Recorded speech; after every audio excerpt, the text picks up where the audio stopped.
Good afternoon. I'm sorry for being delayed, but I would like to welcome all of you and thank you for joining us here today. The recent announcement by the Department of Defense that they had suffered a major compromise of classified military computer networks has renewed discussions about what more DoD and the government should do to operate in the digital domain. The establishment of the United States Cyber Command and the announcement of a new cybersecurity strategy by Deputy Secretary of Defense William Lynn are important milestones, but we all know that more needs to be done. Today, the subcommittee is looking to discuss three main objectives for this hearing. One, to understand the planned organizational structure for the military services cyber component organizations and how they will present forces to the U.S. Cyber Command. To understand services challenges to recruiting, retraining, to training a cadre of cyber operations professionals. And three, to discuss initiatives supporting service-specific requirements for cyber operations. The purpose of this hearing is for the members of this subcommittee to learn what progress the services are making in organizing to carry out the full range of cyber operations, including computer network defense, offense, and exploitation functions. We also hope that the witnesses before us will be able to flesh out the doctrinal training and recruiting needs that will enable service concepts. So today we have four distinguished witnesses before us. First, we have Vice Admiral Bernard Mccullough, III of the U.S. Navy, the commander of the U.S. Fleet Cyber Command and the U.S. 10th Fleet. Welcome. Lieutenant General George J. Flynn, U.S. Marine Corps, is the Deputy Commandant for Combat Development and Integration. Major General Rep Hernandez, the U.S. Army, is the Assistant Deputy Chief of Staff, G3/5/7. Oh, I know what that means. Oh, hi. And Major General Richard Weber, U.S. Air Force, is the commander of the 24th Air Force. Once again, I want to thank all of the witnesses for being here today. I look forward to hearing your testimonies. Without objection, we'll take your written testimonies and submit them for the record. And what I'd like to have you all is to summarize or tell us what you think we should be taking away from your testimony or what you haven't told us that's important for us to know. And we will be observing the 5-minute rule for questions from the members. As you see, I have our ranking member here, Mr. Miller, very diligent. We probably will be joined by some others, but what this will allow us to do is probably ask as many questions as we probably want to Mr. Miller. So I will now yield to the ranking member from Florida, Mr. Miller, for his opening statement. Thank you, Madam Chairman. I have a full statement I'd like entered into the record. And as you know, we had a full committee hearing this morning with General Alexander. And I think it's appropriate that we take an opportunity to visit with each of the services today and see where they're going, what their issues are that they need to bring before us, because we know this is an operational area that we cannot cede to anybody. Our forces are too reliant on its capability, and its effectiveness is only enhanced by the sophisticated and expert application of its benefits. So in view of time, knowing that we have votes coming up, I'd like to again ask that my full statement be entered into the record. Great. I thank my ranking member. And I have just been notified that we are looking at votes maybe starting in about another 20 or 30 minutes. So I think that it is incredibly important that we begin and at least get the testimony in of our witnesses. Again, gentlemen, thank you so much for taking the time to be before us today. And maybe we'll begin with Vice Admiral Mccullough of the U.S. Navy. Chairman, thanks for holding this hearing. We think it's incredibly important to the defense of the United States. Chairwoman Sanchez, Ranking Member Miller, thank you for the opportunity to discuss the United States Fleet Cyber Command in the U.S. 10th Fleet. Madam Chairwoman, on 29 January 2010, I assumed command of the United States Fleet Cyber Command in the United States Navy 10th Fleet. As the Navy's component command to the United States Cyber Command, Fleet Cyber Command directs cyberspace operations to deter and defeat aggression, ensure freedom of action, and achieve military objectives in and through cyberspace. While much of our mission parallels those of the other services' cyber components, Fleet Cyber Command has unique responsibilities as a central operational authority for networks, cryptology, signals intelligence, information operations, cyber, electronic warfare, and space operations in support of forces afloat and ashore. The Navy's vision is to fully develop our ability to operate in cyberspace and to accomplish this task by fusing and developing our capacity across all networks, signals intelligence systems, and electronic warfare systems. As such, we organize and direct Navy cryptologic operations worldwide and integrate information operation and space planning and operations as directed. 10th Fleet was originally established during the Second World War to develop and implement anti-submarine warfare capability and capacity. Today, the reestablishment of 10th Fleet is built upon the same principles. The operational focus of 10th Fleet and the U.S. Fleet Cyber Command will enable us to accomplish our mission across all ranges of cyber operations.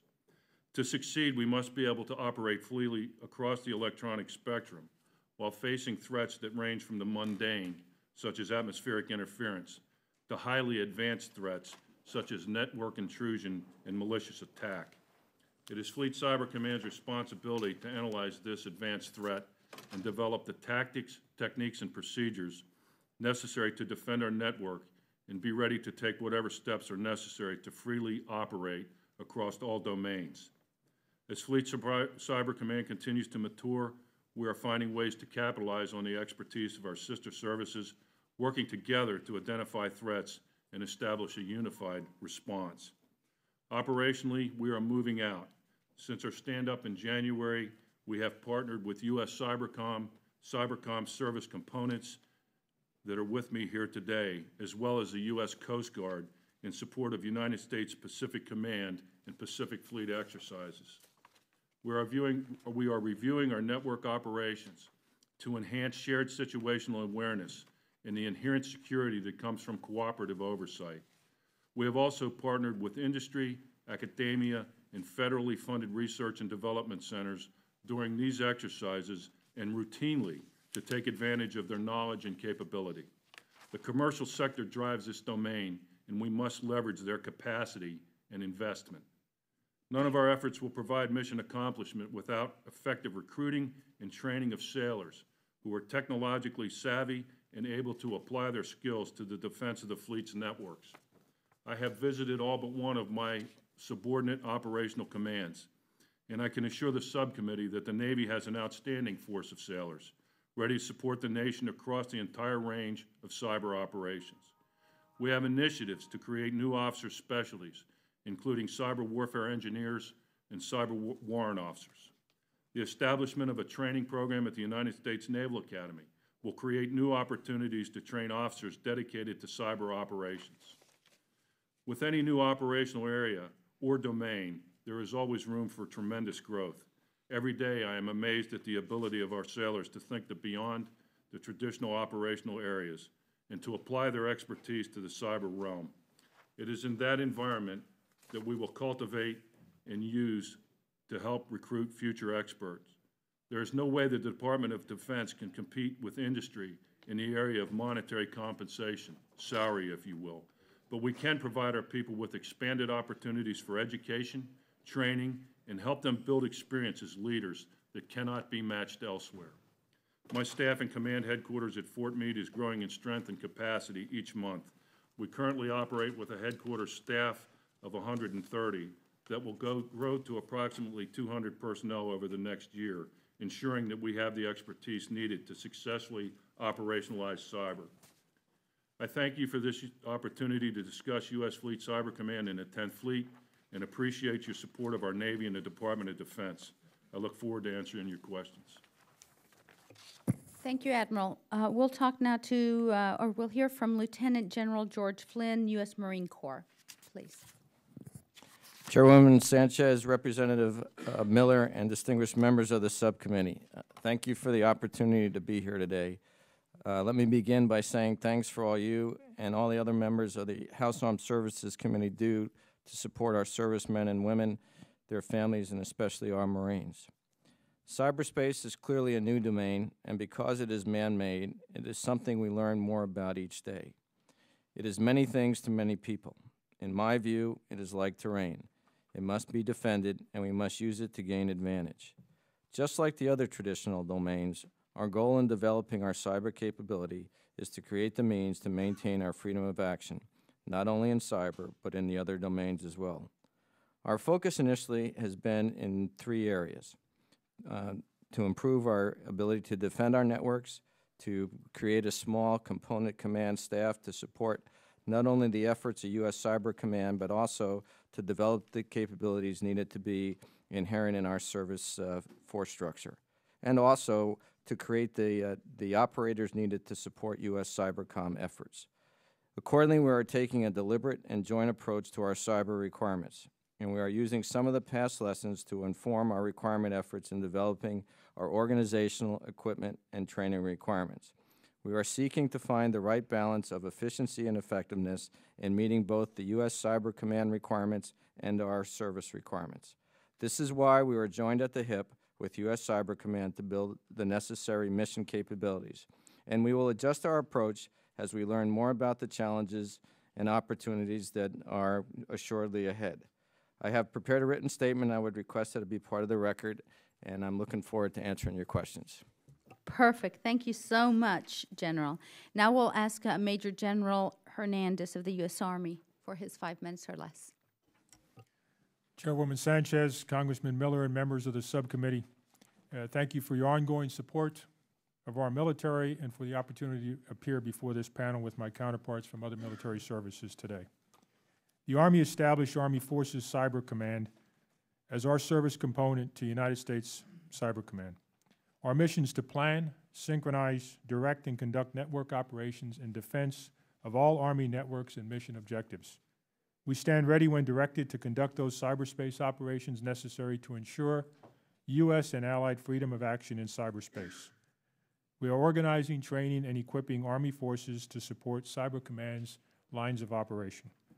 By providing shared situational awareness of the Army's portion of the Department of Defense information networks, we help the Commander Cyber Command exercise command and control. On 1 October, I will become the commander of Army Cyber Command. I will ensure the Army closely coordinates with other services and the combatant commanders to fully protect our digital infrastructure, and that the combatant commanders receive the cyber support they require to accomplish their joint missions. The Army organizes, trains, and equips to ensure that we can help protect and defend our nation. Cyberspace is a domain and dimension of that defense. In cyberspace, we know operations occur at net speed routinely and instantly across national boundaries and often involve multiple state and non-state actors. We are challenged to rapidly attribute adversary activity and anticipate collateral effects. We must address these requirements and undertake more robust measures to operate and defend our networks. The Army Cyber Command construct leverages years of experience and a deliberate approach that will now meld unique cyber operations capabilities from the 9th Signal Command, the Intelligence and Security Command, and the 1st Information Operations Command into one fully integrated command structure to globally command and control all cyber operations for the Army. We will use a single, and are using it today, operations center that's tied to Cyber Command's Tactical Joint Operational Center as the focal point for planning, synchronizing, and conducting cyber operations. In this organization, people will be the centerpiece of our efforts to improve cyber operations. To effectively operate, we must change our culture.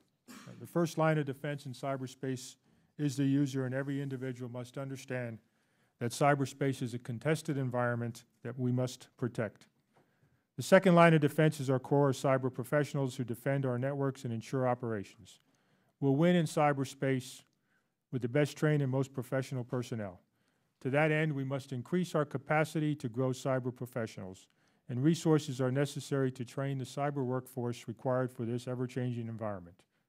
Once trained, we must keep them in the ranks. Retaining highly trained cyber professionals is essential to maintaining our ability to effectively conduct cyber operations. As our workforce matures, we must continue to quickly identify and acquire new capabilities in this rapidly evolving mission.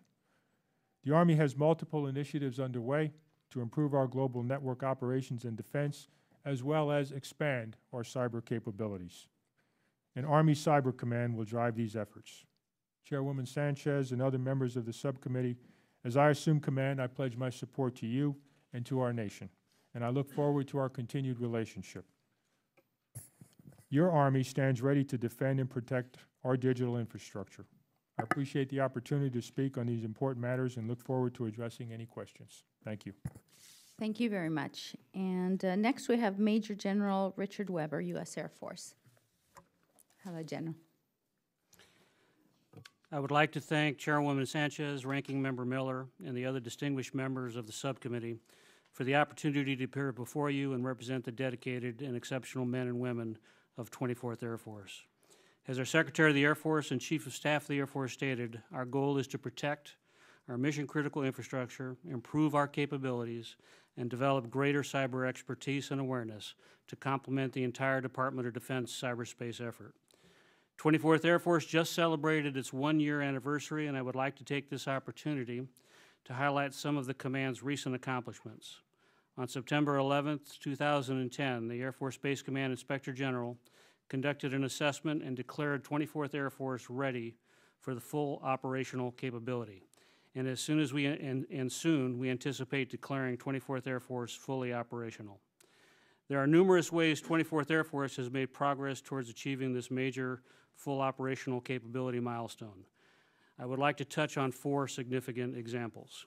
First, we have undertaken extensive collaboration with our fellow air components and other combatant commands to integrate cyber courses of action into their operational plans.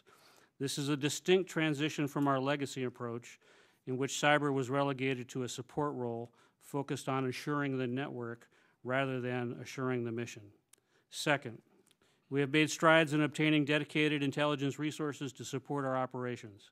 As a result, we are shifting from a reactive network defensive posture to one that is more predictive and dynamic. Ultimately, this will facilitate our ability to predict and deter attacks before they take place. Third, we've worked with Air Force Space Command to restructure and train our cyber professional workforce to produce capable, vigilant personnel with an operational rather than a maintenance-only mindset. Finally, we have streamlined our cyber acquisition processes.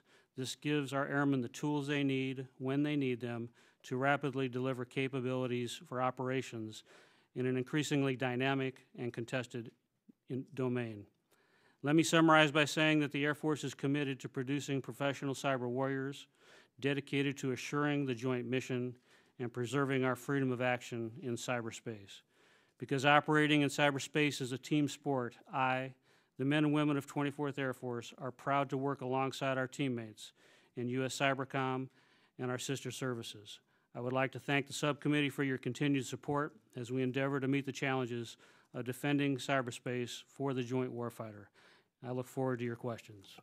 Thank you, General. Thank you to all you gentlemen. I'll remind my colleagues that we'll go by the 5-minute rule, and I'll begin by asking some questions. The first thing I would like to ask you all is there's somewhat of a difference of opinion. I've been, as you know, chairwoman since about the end of January with respect to this subcommittee and the issues that go before it, cybersecurity being one of the more newer, difficult. You all know it's a very complex issue. So some have told me that with respect to the military, everybody's got a different system, even within each department, every ship, every plane, every unit, everybody's got different, they're operating under all different systems. So my question is it your experience or your thought that the more consolidated our networks become, the more sameness we have across our networks within a service or across or even across all services, that the easier it will be to defend that? Or are we so stuck in legacy systems and upgrades and everything to all of that that we're never going to see that, and it would be easier for y'all to defend all the different systems that you each have under you? Maybe we'll start with the Admiral over there.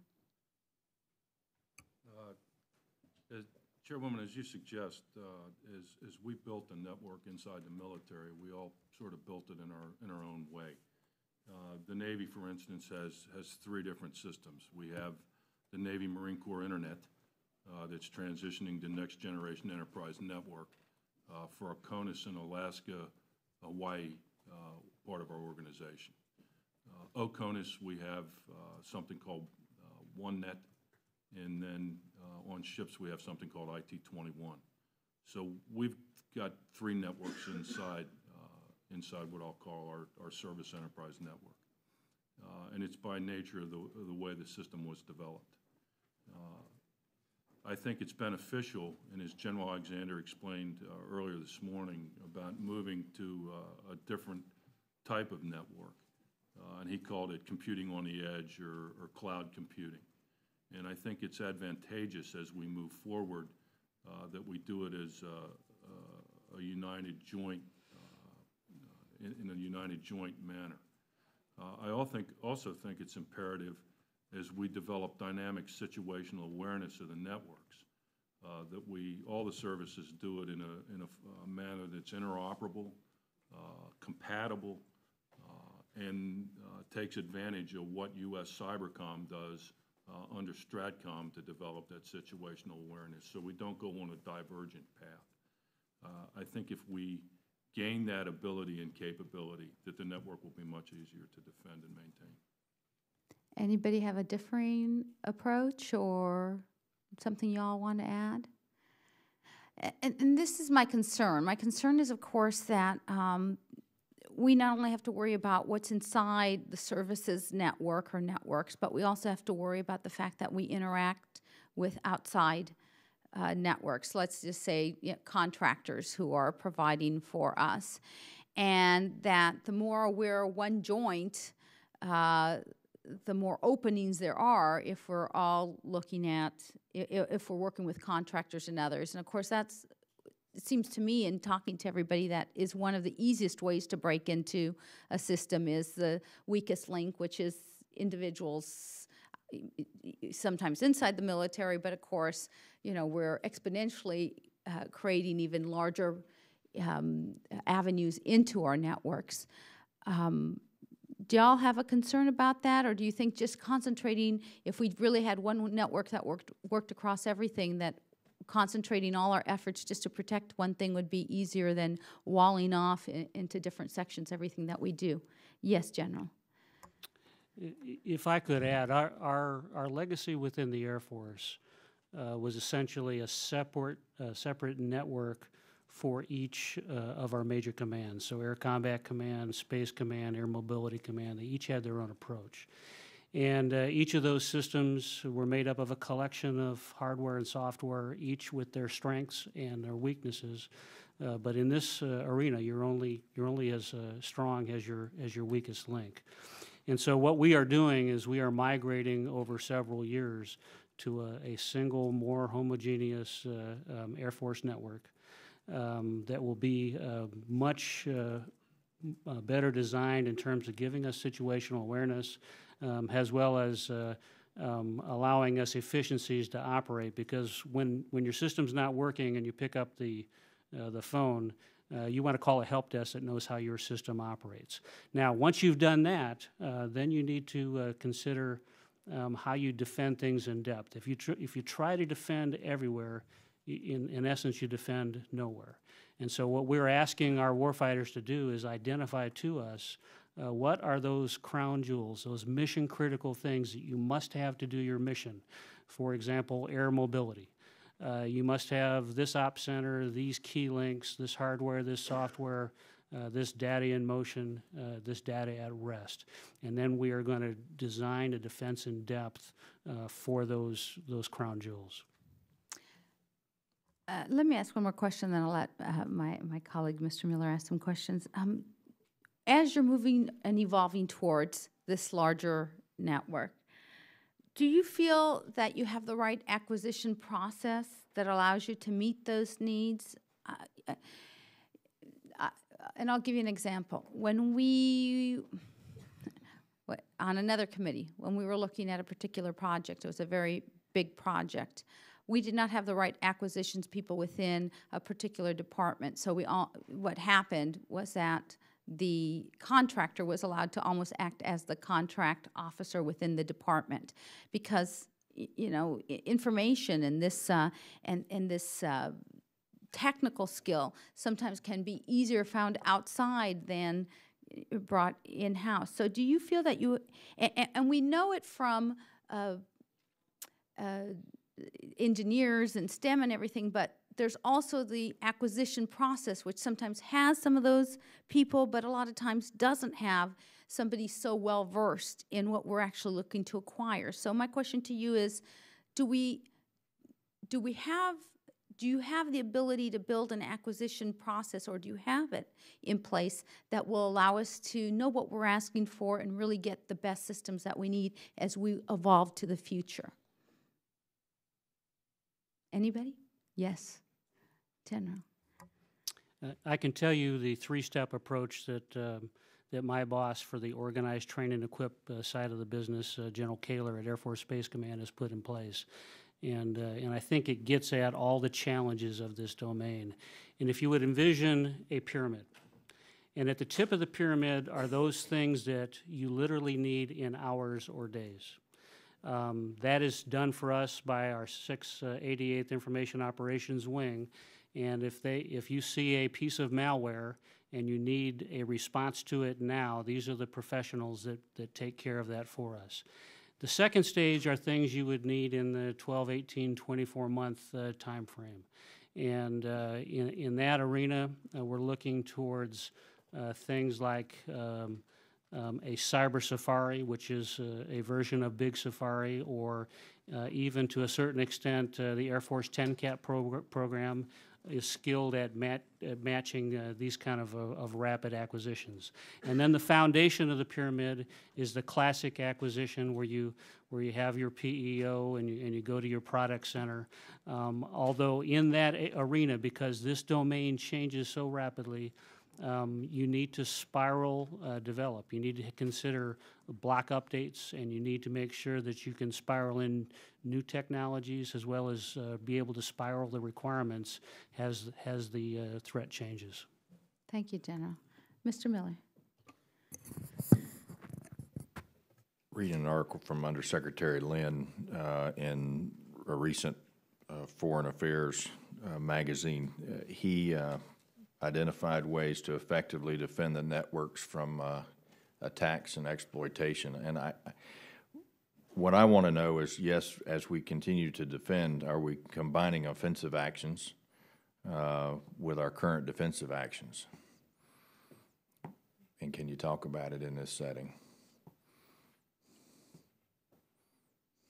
I'll take a stab at that, sir. And General Alexander talked about this this morning to some degree. And when he explained what we did in response to Buckshot Yankee, and how previous to that time we had an offensive team which was Joint Force Combined Command Network Warfare and Joint Task Force Global Network Operations. So the operations in the defense were under Global Network Operations, and other capability was resident in network warfare. And they had different levels of security clearance and access to different levels of information. And we found when we went to Buckshot Yankee that you had to combine those teams to be able to conduct full spectrum cyber operations, to both defend and operate and deter. And so within the confines of this room, we're working across the full spectrum of network operations, sir.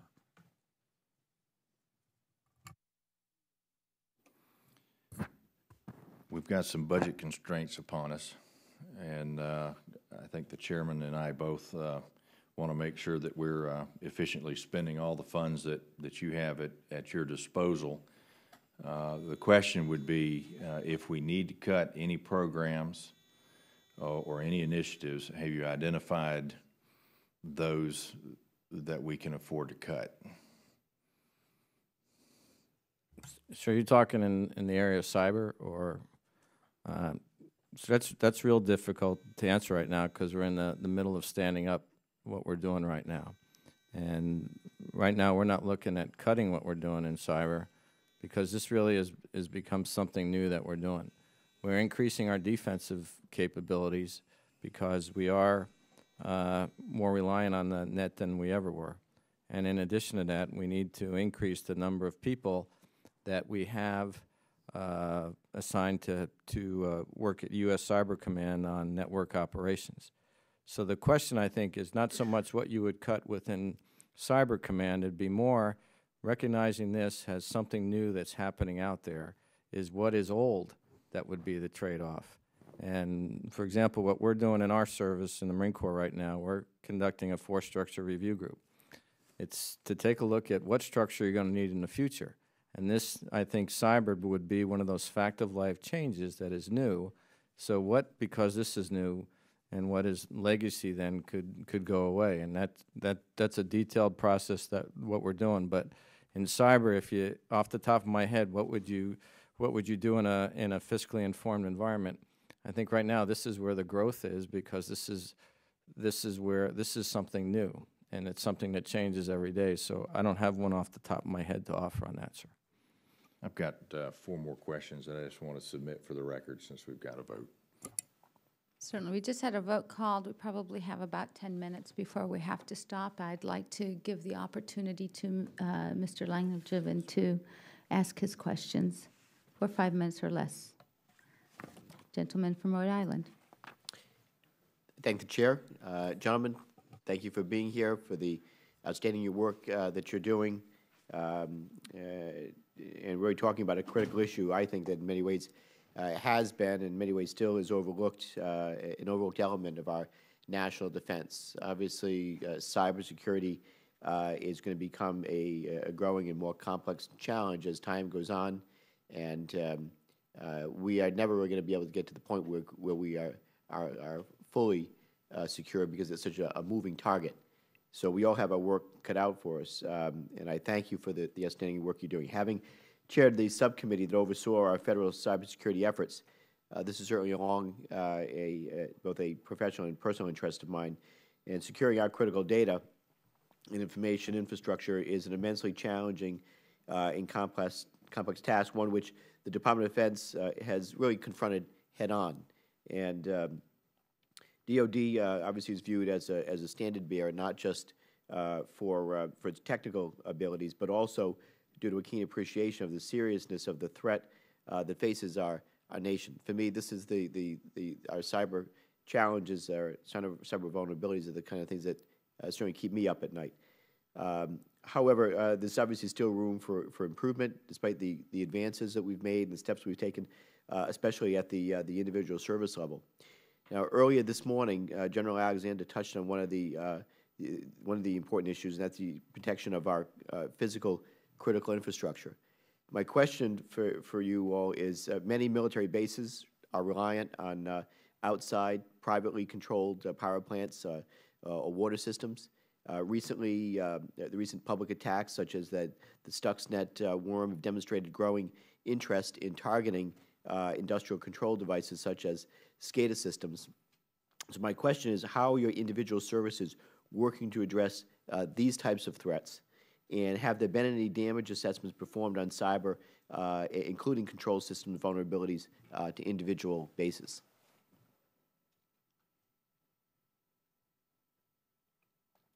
Sure. One of the additional hats I wear is I oversee a base a little bit south of here. And one of the key things we've done is we've identified all our critical infrastructure. So we know where the critical nodes are, whether it be in power or water supply or anything else that may pass through the base. So the first step has been throughout not only the base down at Quantico, but throughout the Marine Corps, we have identified those critical nodes. In the area of communications, where necessary, we've created the redundancy that we need to be able to do that. But the first step in coming up with the solution is we've identified where those critical nodes are, and we're taking the steps to do what we can to mitigate them if it's possible. Very good. General? The Air Force is partnering with the national labs that are also working very hard on this issue. And our objective is to take each one of these vulnerabilities that are based on industrial control systems, understand how they work, and then my intent is to put out a commander's direction that would be throughout the Air Force that says if you have this fuel system or this HVAC system or this water system or this power system, it will be installed in this way, it will be protected with a firewall this way, the settings will be set up very specifically. But right now those systems are very much wide open, and we haven't even taken the low-hanging fruit steps that we need to start taking now. Admiral Mccullough? Congressman, I mean, as you well know, these systems that you discuss are very vulnerable to attack. The Navy has worked through the Commander in Navy Installations Command to identify critical nodes in that infrastructure. Do we have a plan for alternate power sources or alternate water sources? A lot of this is single source into a base, and if you take that capacity away, you have some capability on backup electric power generation, but very little in other resources such as water, sewer, et cetera. And so our mission sets DoD networks, but we're very well aware that given the vulnerabilities of various systems that we have to work with DHS and others to get at the root issue, and we're working in that direction, sir. And General Hernandez.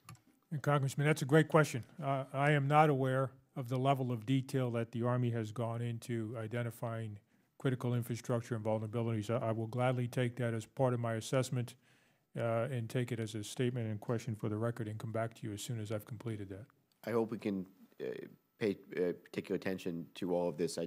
In closing, when I chaired the subcommittee on emerging threats in cybersecurity and homeland security, one of the vulnerabilities to critical infrastructure that came to light as a result of work done at Idaho National Labs was the threat to our electric grid.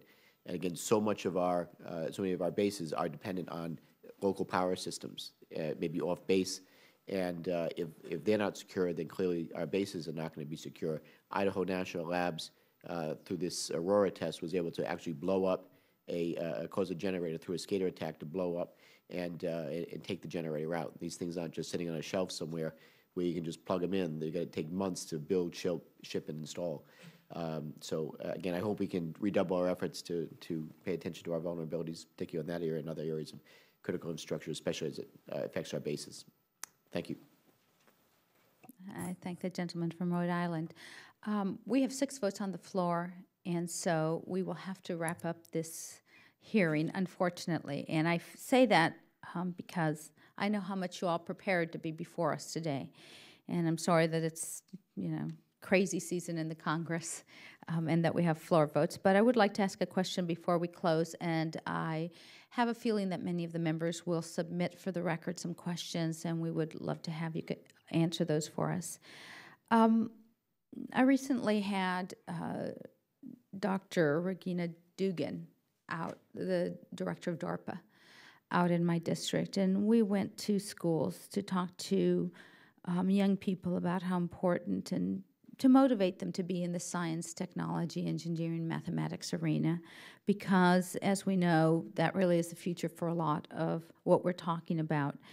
Can you talk about, one of you mentioned it, I think it was the Vice Commandant, that how you motivate people to come and actually work for the military when the salary is not comparable, and the benefit package obviously is not comparable to what we see in Silicon Valley or even in my area of Orange County, California, where we have so much of this going on in the private sector. What are the challenges, and what can we do to help you to ensure that we're getting the right talent to help us with such an incredibly important issue? Any of you? Yes, General. I think the first step has to be, how do you get the young folks hooked on the idea of working in the cyber environment and paying attention to their math and science skills?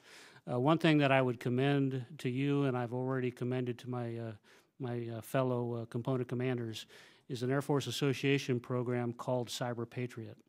And basically what it is a program that teaches junior ROTC folks, so this is high school age, how to build and operate and then defend a network.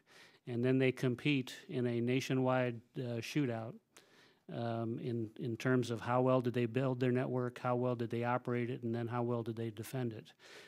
So far, we're anticipating at least 300 high schools across the nation are going to compete in this. So that's one of the good ways to get these folks hooked. I think they're attracted to the training that we offer them.